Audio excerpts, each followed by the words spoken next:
नमस्कार, हिंदू रिचुअल्स विद प्रणव पाठक में आप सभी का पुनः स्वागत है।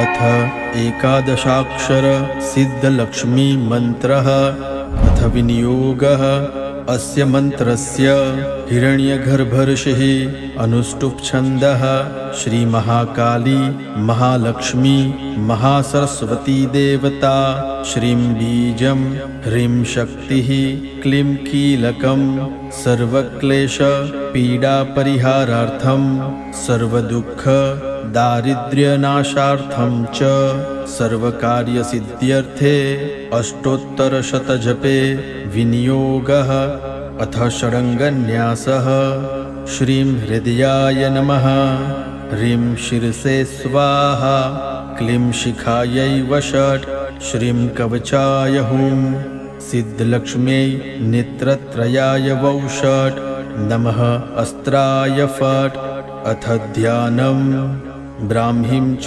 वैष्णवीं भद्रां षड्भुजां च चतुर्मुखीं त्रिनेत्रां खड्गशूलाभिः पद्मचक्रगदाधरां पीताम्बरधरां देवीं नानालङ्कारभूषितां तेजपुञ्जधरीं श्रेष्ठीं ध्यायेद्बालकुमारिकाम् अथ मन्त्रः ॐ श्रीं ह्रीं क्लीं श्रीं सिद्धलक्ष्म्यै नमः। ॐ श्रीं ह्रीं क्लीं श्रीं सिद्धलक्ष्म्यै नमः। ॐ श्रीं ह्रीं क्लीं श्रीं सिद्धलक्ष्म्यै नमः। ॐ श्रीं ह्रीं क्लीं श्रीं सिद्धलक्ष्म्यै नमः। ॐ श्रीं ह्रीं क्लीं श्रीं सिद्धलक्ष्म्यै नमः। ॐ श्रीं ह्रीं क्लीं श्रीं सिद्धलक्ष्म्यै नमः। ॐ श्रीं ह्रीं क्लीं श्रीं सिद्धलक्ष्म्यै नमः। ॐ श्रीं ह्रीं क्लीं श्रीं सिद्धलक्ष्म्यै नमः। ॐ श्रीं ह्रीं क्लीं श्रीं सिद्धलक्ष्म्यै नमः। ॐ श्रीं ह्रीं क्लीं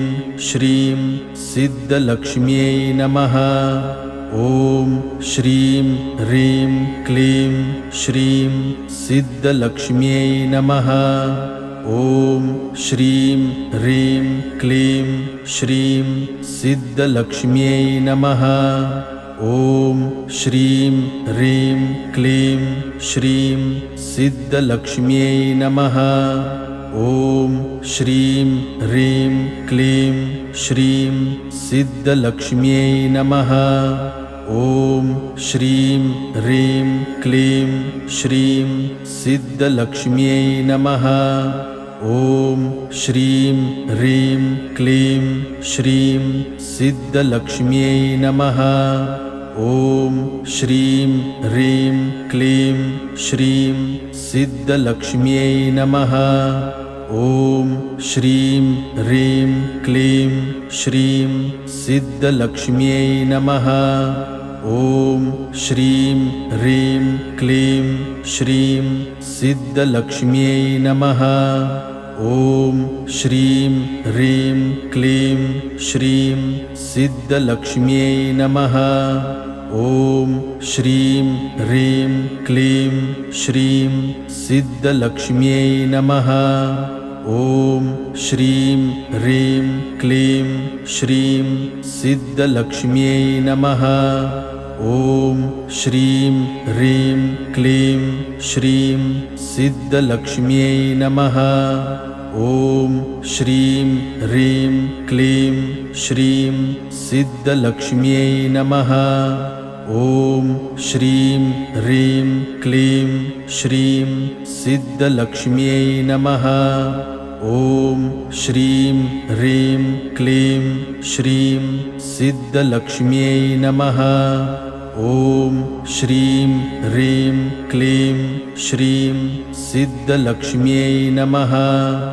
ॐ श्रीं ह्रीं क्लीं श्रीं सिद्धलक्ष्म्यै नमः। ॐ श्रीं ह्रीं क्लीं श्रीं सिद्धलक्ष्म्यै नमः। ॐ श्रीं ह्रीं क्लीं श्रीं सिद्धलक्ष्म्यै नमः। ॐ श्रीं ह्रीं क्लीं श्रीं सिद्धलक्ष्म्यै नमः। ॐ श्रीं ह्रीं क्लीं श्रीं सिद्धलक्ष्म्यै नमः। ॐ श्रीं ह्रीं क्लीं श्रीं सिद्धलक्ष्म्यै नमः। ॐ श्रीं ह्रीं क्लीं श्रीं सिद्धलक्ष्म्यै नमः।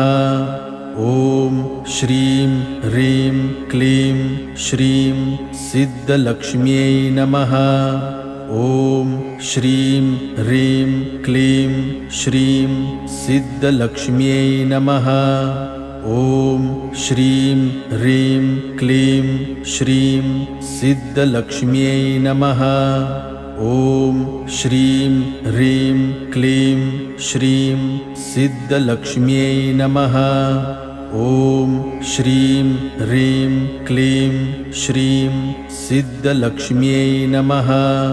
ॐ श्रीं ह्रीं क्लीं श्रीं सिद्धलक्ष्म्यै नमः। ॐ श्रीं ह्रीं क्लीं श्रीं सिद्धलक्ष्म्यै नमः। ॐ श्रीं ह्रीं क्लीं श्रीं सिद्धलक्ष्म्यै नमः। ॐ श्रीं ह्रीं क्लीं श्रीं सिद्धलक्ष्म्यै नमः। ॐ श्रीं ह्रीं क्लीं श्रीं सिद्धलक्ष्म्यै नमः।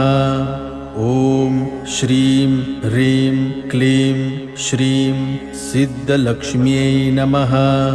ॐ श्रीं ह्रीं क्लीं श्रीं सिद्धलक्ष्म्यै नमः। ॐ श्रीं ह्रीं क्लीं श्रीं सिद्धलक्ष्म्यै नमः। ॐ श्रीं ह्रीं क्लीं श्रीं सिद्धलक्ष्म्यै नमः। ॐ श्रीं ह्रीं क्लीं श्रीं सिद्धलक्ष्म्यै नमः। ॐ श्रीं ह्रीं क्लीं श्रीं सिद्धलक्ष्म्यै नमः। ॐ श्रीं ह्रीं क्लीं श्रीं सिद्धलक्ष्म्यै नमः। ॐ श्रीं ह्रीं क्लीं श्रीं सिद्धलक्ष्म्यै नमः। ॐ श्रीं ह्रीं क्लीं श्रीं सिद्धलक्ष्म्यै नमः। ॐ श्रीं ह्रीं क्लीं श्रीं सिद्धलक्ष्म्यै नमः। ॐ श्रीं ह्रीं क्लीं श्रीं सिद्धलक्ष्म्यै नमः। ॐ श्रीं ह्रीं क्लीं श्रीं सिद्धलक्ष्म्यै नमः। ॐ श्रीं ह्रीं क्लीं श्रीं सिद्धलक्ष्म्यै नमः। ॐ श्रीं ह्रीं क्लीं श्रीं सिद्धलक्ष्म्यै नमः। ॐ श्रीं ह्रीं क्लीं श्रीं सिद्धलक्ष्म्यै नमः। ॐ श्रीं ह्रीं क्लीं श्रीं सिद्धलक्ष्म्यै नमः। ॐ श्रीं ह्रीं क्लीं श्रीं सिद्धलक्ष्म्यै नमः। ॐ श्रीं ह्रीं क्लीं श्रीं सिद्धलक्ष्म्यै नमः। ॐ श्रीं ह्रीं क्लीं श्रीं सिद्धलक्ष्म्यै नमः। ॐ श्रीं ह्रीं क्लीं श्रीं सिद्धलक्ष्म्यै नमः। ॐ श्रीं ह्रीं क्लीं श्रीं सिद्धलक्ष्म्यै नमः। ॐ श्रीं ह्रीं क्लीं श्रीं सिद्धलक्ष्म्यै नमः। ॐ श्रीं ह्रीं क्लीं श्रीं सिद्धलक्ष्म्यै नमः। ॐ श्रीं ह्रीं क्लीं श्रीं सिद्धलक्ष्म्यै नमः। ॐ श्रीं ह्रीं क्लीं श्रीं सिद्धलक्ष्म्यै नमः। ॐ श्रीं ह्रीं क्लीं श्रीं सिद्धलक्ष्म्यै नमः। ॐ श्रीं ह्रीं क्लीं श्रीं सिद्धलक्ष्म्यै नमः। ॐ श्रीं ह्रीं क्लीं श्रीं सिद्धलक्ष्म्यै नमः। ॐ श्रीं ह्रीं क्लीं श्रीं सिद्धलक्ष्म्यै नमः। ॐ श्रीं ह्रीं क्लीं श्रीं सिद्धलक्ष्म्यै नमः। ॐ श्रीं ह्रीं क्लीं श्रीं सिद्धलक्ष्म्यै नमः।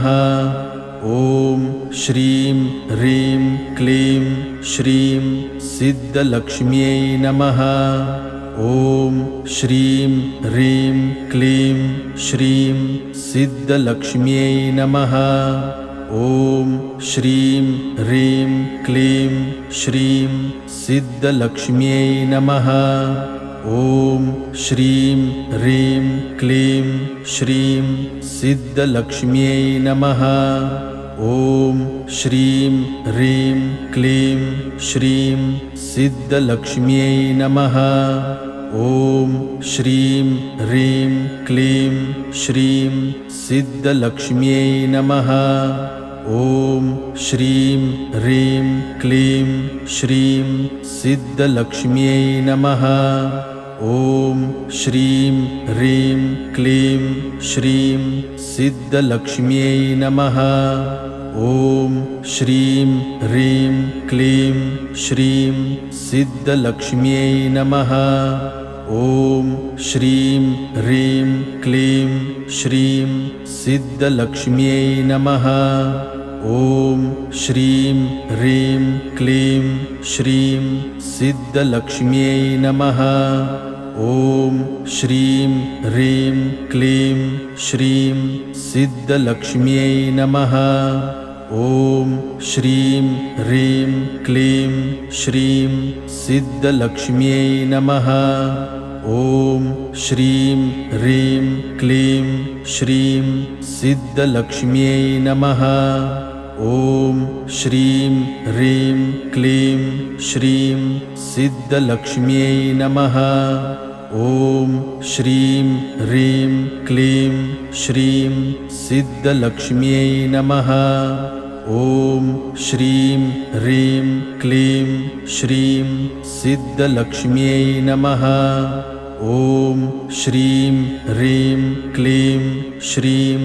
सिद्धलक्ष्म्यै नमः। ॐ श्रीं ह्रीं क्लीं श्रीं सिद्धलक्ष्म्यै नमः। ॐ श्रीं ह्रीं क्लीं श्रीं सिद्धलक्ष्म्यै नमः। ॐ श्रीं ह्रीं क्लीं श्रीं सिद्धलक्ष्म्यै नमः। ॐ श्रीं ह्रीं क्लीं श्रीं सिद्धलक्ष्म्यै नमः। ॐ श्रीं ह्रीं क्लीं श्रीं सिद्धलक्ष्म्यै नमः। ॐ श्रीं ह्रीं क्लीं श्रीं सिद्धलक्ष्म्यै नमः। ॐ श्रीं ह्रीं क्लीं श्रीं सिद्धलक्ष्म्यै नमः। ॐ श्रीं ह्रीं क्लीं श्रीं सिद्धलक्ष्म्यै नमः। ॐ श्रीं ह्रीं क्लीं श्रीं सिद्धलक्ष्म्यै नमः। ॐ श्रीं ह्रीं क्लीं श्रीं सिद्धलक्ष्म्यै नमः। ॐ श्रीं ह्रीं क्लीं श्रीं सिद्धलक्ष्म्यै नमः। ॐ श्रीं ह्रीं क्लीं श्रीं सिद्धलक्ष्म्यै नमः। ॐ श्रीं ह्रीं क्लीं श्रीं सिद्धलक्ष्म्यै नमः। ॐ श्रीं ह्रीं क्लीं श्रीं सिद्धलक्ष्म्यै नमः। ॐ श्रीं ह्रीं क्लीं श्रीं सिद्धलक्ष्म्यै नमः। ॐ श्रीं ह्रीं क्लीं श्रीं सिद्धलक्ष्म्यै नमः।